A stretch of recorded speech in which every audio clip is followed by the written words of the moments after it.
Okay, in this plate we begin with Wicca, which is modern witchcraft. You see the symbols here, the triquetra and the pentagram. Down here, the two crescent moons and the sun or star.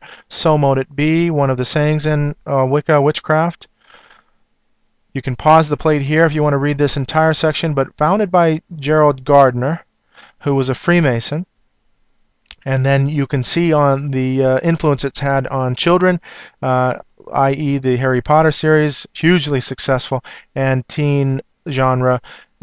Also, teen paranormal romance has been a huge genre in bookstores. Moving along here, the rituals, initiations, and you see the use of the pointed dagger or the sword. This is similar in Freemasonry. And you can pause the screen here to read the similarities between contemporary Wicca and Freemasonry in the rituals that they do.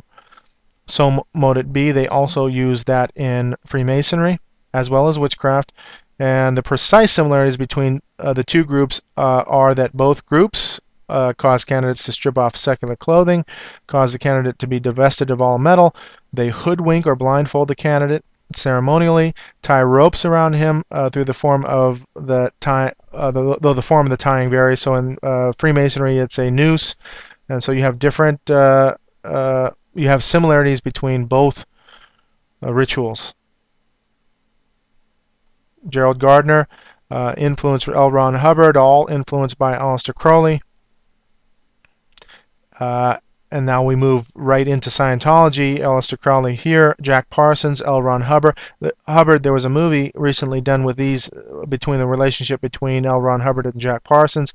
Ended up in the movie that they were basically homosexual. And so Scientology is black magic and sex magic at the base core of this cult. And here's Tom Cruise, a product of Scientology. You can see what that produces. Here's John Travolta, and he was recently in a tabloid being exposed with, I believe, another man. And then here is Beyonce. She's a Scientologist. And now Penthouse interview, Scientology and all other cults are one-dimensional, and we live in a three-dimensional world.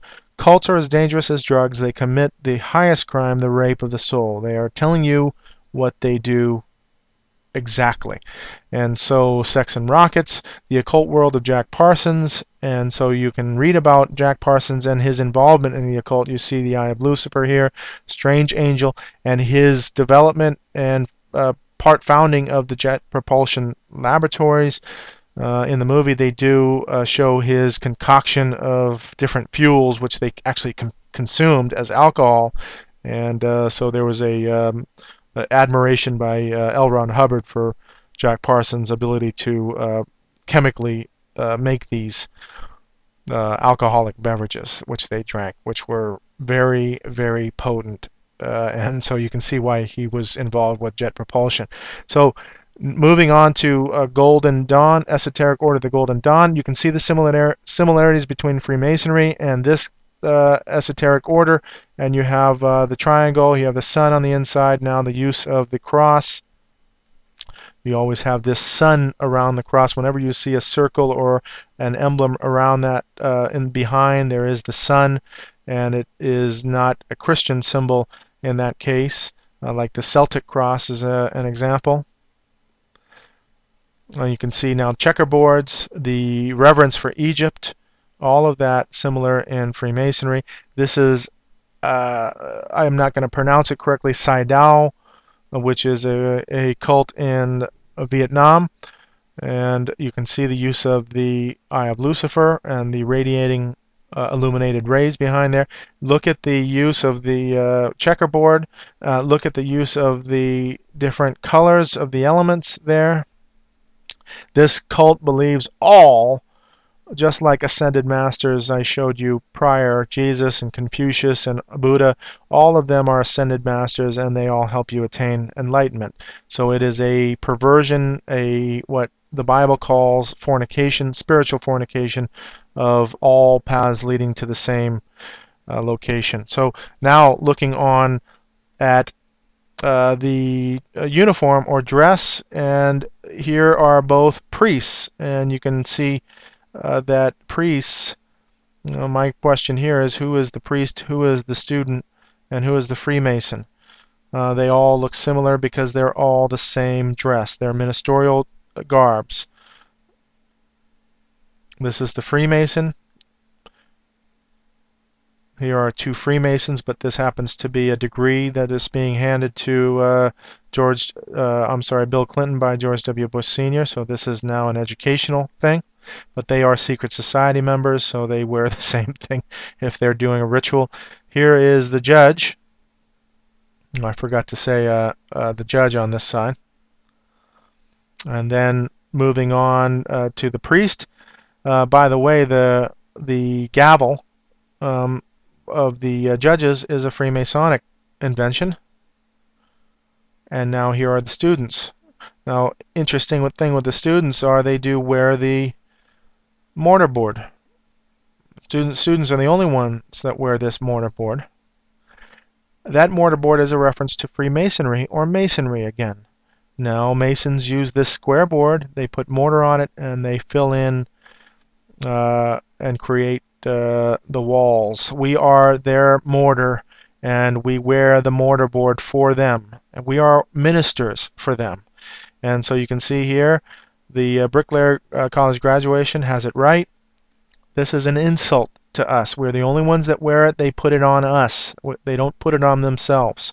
So there's the tassel, which is a ministerial tassel as well, the mortarboard, and what you get when you graduate, you get your degree. That is another reference to secret societies and the degree orders. And so you can see an example here, the fez and the tassel being worn by this fez. The tassels of the Catholic Church, and these are cardinals tassels, so these are priestly or ministerial tassels, and you see here the mortarboards being worn by all the students. You are their minister as you graduate and you get indoctrinated into evolution, any other philosophical mode that pulls you away from Christianity as well. Now moving on, as regards Masonry, Babel of course represented a Masonic enterprise. When they reached an abiding place in the land of Shinar, it is affirmed that they dwelt therein. It was here that they built their high tower of confusion. Out of evil comes good, however, and the confusion of tongues gave rise to the ancient practice of Masons conversing without the use of speech. So a clear understanding of why symbolism is used because of the language, the confounding of the languages. And now in the Masonic quiz book, the question is asked, who was Nimrod? The answer is one of the founders of Masonry. Nimrod was a Mason himself, Nimrod being the king of Babylon, original Babylon, and the grandson of Noah. And so they can understand this fully on the Freemasons understand this fully and regard all of their brethren as Masons going all the way back to Nimrod.